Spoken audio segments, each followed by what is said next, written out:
بس رمضان کی سب سے بڑی تیاری کیا ہے کہ اپنے دلوں کو صاف کر لو پہلے سے، کہ جس دل میں نفرت ہو، بغض ہو، کسی کے لیے غصہ ہو، کسی کے لیے کیا کیا جذبے ہوں، دل صاف کرنا۔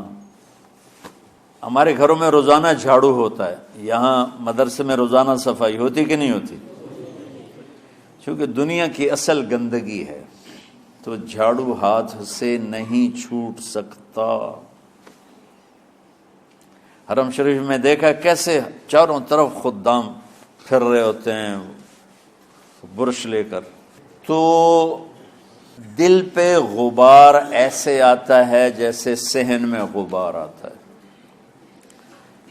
دل پہ گندگی ایسے آتی ہے جیسے صحن میں آتی ہے۔ تو ہم نے نظام بنایا ہوا ہے، لوگ وہ کر رہے ہیں، وہ روزانہ جھاڑو دیتے ہیں۔ تمہارا دل ایک آنگن ہے، ایک صحن ہے، اس میں بغض، نفرت، حسد، پتہ نہیں کیا کیا گندگیاں آئیں گی اور آتی رہیں گی۔ بچوں ایک کام کرو، جھاڑو پکڑ لو، صاف کرو۔ یا اللہ معاملہ تجھ سے کرنا ہے، لوگوں سے نہیں۔ کسی نے برا کہا، کسی نے غیبت کی، کسی نے گالی دی، کسی نے دھکا دیا، کسی نے حق مارا، کسی نے کچھ کیا، یا اللہ تیرے سپرد میں نے اپنے دل کو سب سے صاف کیا، میں نے اپنے دل کو سب سے صاف کیا۔ یہ اتنی بڑی عبادت ہے کہ بڑے بڑے نفلوں والے، تہجد والے، حج عمرے روزے والے تمہیں نہیں پکڑ سکیں گے، کیونکہ اس کا کرنے والا دنیا میں کوئی نہیں۔ نفل پڑھنے والے تو بے شمار ہیں، عمرے کرنے والے بے شمار ہیں، علماء بے شمار ہیں، حاجی بے شمار ہیں، سخاوت کرنے والے بے شمار ہیں، لیکن اس ٹکڑے کو صاف کرنے والا لاکھوں میں ایک بھی نہیں ہے۔ مشکل کام ہے، آپ یہ سیکھ لیں، صاف کرو، صاف کرو، صاف کرو۔ یہ رمضان کی سب سے بڑی تیاری اور علم کو حاصل کرنے کی سب سے بڑی چابی ہے کہ اپنے دل کو کھلا کر لو۔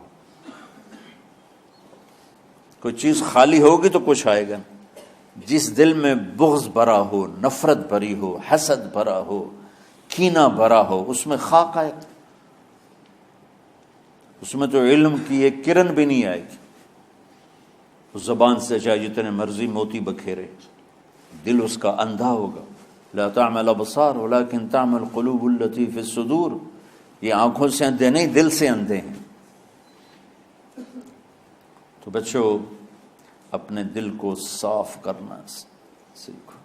وہ کتنی مشہور حدیث ہے، آپ نے کہا اس دروازے سے ایک جنتی آ رہا ہے، تو ایک انصاری صحابی داخل ہوئے، جوتا ہاتھ میں، داڑھی میں وضو کا پانی۔ اگلے دن اس دروازے سے ایک جنتی آ رہا ہے، تو ایک صحابی آئے، ہاتھ میں جوتا، داڑھی میں وضو کا پانی، وہی صحابی۔ اگلے دن اس دروازے سے ایک جنتی آ رہا ہے، تو وہی صحابی 3 دن جنت کی بشارت لی۔ اس صحابہ کی جماعت میں ایک شخص ہیں جن کا نام ہے عبداللہ بن عمرو بن عاص۔ ان سے بڑا عبادت گزار صحابہ میں کوئی نہیں تھا، نہ سابقین میں نہ متاخرین میں، نہ پہلوں میں نہ بعد والوں میں۔ ان کی عبادت کیا تھی؟ ساری رات جاگنا، سارے دن کا روزہ، اور ایک ختم قرآن صبح سے شام تک۔ اتنی اللہ نے طاقت دی تھی۔ پھر وہ غلو والی بات آ گئی، ایکسٹریم ہونے والی بات آ گئی۔ ان کی شادی والی رات حجلہ عروسی میں داخل ہو رہے ہیں، دلہن کے کمرے میں داخل ہو رہے ہیں، اور مصلی بچھا کے اللہ اکبر، اور دیر نفل تے نفل، دیر نفل تے نفل۔ تو ان کی بیگم نے دیکھا تو وہ بھی خیر کا زمانہ تھا، انہوں نے بھی وضو کیا اور پیچھے مصلی بچھا کے وہ بھی فجر تک نفل پڑھتے رہے۔ صبح ہوئی تو حضرت عمر بن عاص رضی اللہ عنہ نے پوچھا، بیٹی رات کیسی گزری؟ کہا جی ماشاءاللہ آپ کے بیٹے تو بڑے عبادت گزار ہیں، ساری رات نفلوں میں ہی گزری۔ تو وہ ان کو شکایت کر دی۔ حضرت عمر بن عاص کو اتنا غصہ چڑھا، وہ بیٹے کو تو کچھ نہیں کہا، کتنی حکمت کی بات ہے، سیدھے گئے اللہ کے نبی کے پاس، یا رسول اللہ یہ عبداللہ دیکھیں کیسا نادان ہے، اس کی شادی کی ساری رات نفل پڑھتا رہا۔ تو آپ کہتے ہیں ماشاءاللہ ماشاءاللہ کتنی بڑی بات ہے۔ نفلوں میں گزر گئی، رات بھی نفلوں میں گزر گئی۔ تو آپ نے حضرت عبداللہ بن عمر کو بلا کے ڈانٹا کہ تو نے مہینے میں 3 دن روزے رکھنے ہیں، بس اس سے زیادہ نہیں رکھنے، اور ہفتے میں 1 قرآن ختم کرنا ہے۔ کہا یا رسول اللہ میرے اندر طاقت زیادہ ہے۔ پھر اچھا 15 دن روزے رکھنے، کہ نہیں میرے اندر طاقت زیادہ ہے۔ آپ اس کو تھوڑا تھوڑا کر کے گھٹاتے رہے، اور وہ ہر دفعہ نہیں یا رسول اللہ میرے اندر طاقت زیادہ ہے۔ تو آخر میں آپ نے کہا اچھا چلو صوم داؤدی پہ آ جاؤ، 1 دن روزہ رکھو، 1 دن افطار کرو، اور 3 دن سے پہلے قرآن ختم نہیں کرنا۔ تو آپ نے اس کو پیچھے کیا۔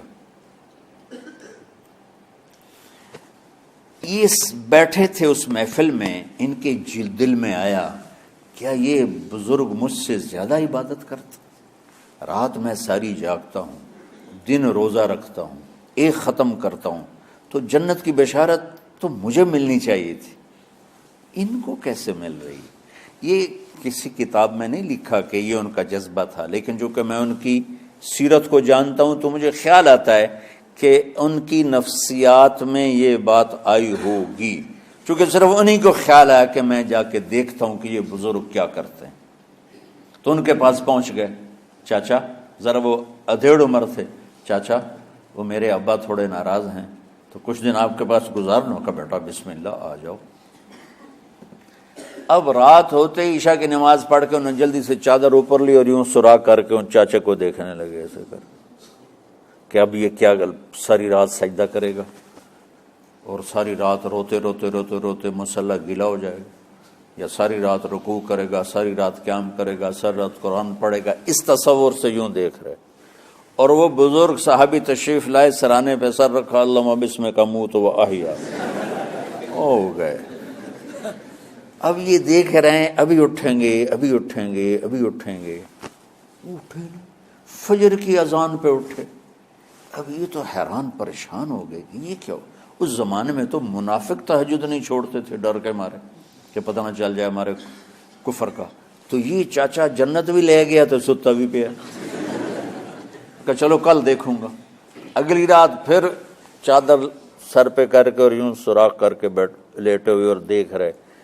چاچا پھر تشریف لائے اور سرانے پہ سر رکھا، اللہم بسمک اموت و احیا، ہو گئے۔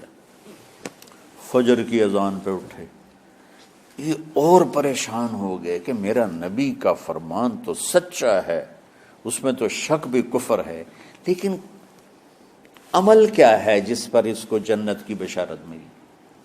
2 رکعت نفل بھی نہیں۔ اور آج کے دور میں تم میں سے ماشاءاللہ اکثر بچے تہجد پڑھتے ہیں کہ 1 رات اور دیکھوں گا، تیسری رات اللہم بسمک اموت و احیا، ہو گئی ساری رات۔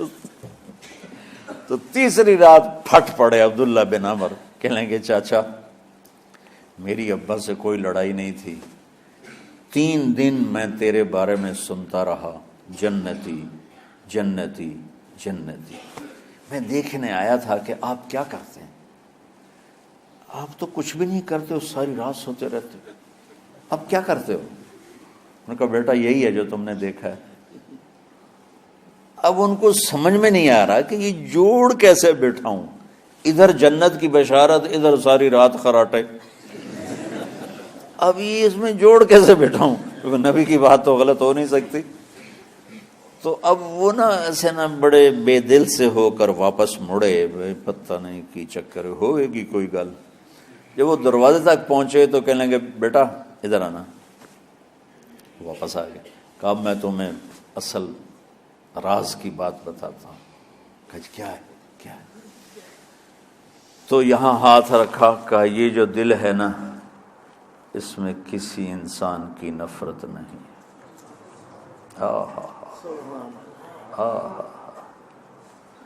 اور جب اللہ کسی کو رزق دیتا ہے، عزت دیتا ہے، مجھے کبھی حسد نہیں ہوا، مجھے خوشی ہوتی۔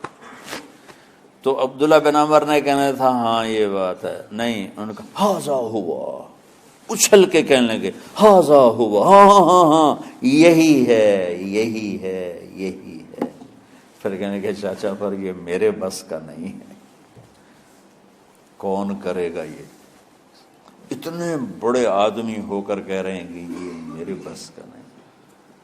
تو بچوں، دنیا میں جنتی بننا ہے اور علم اللہ سے لینا ہے تو اسے صاف کر دو، سب کی نفرت سے۔ سب، اس نے مجھے یہ کیوں کہا، اس نے مجھے یوں کیوں دیکھا، اس نے میرے بارے میں یوں کیوں کہا، اس نے میرے بارے میں یہ کیوں لکھا۔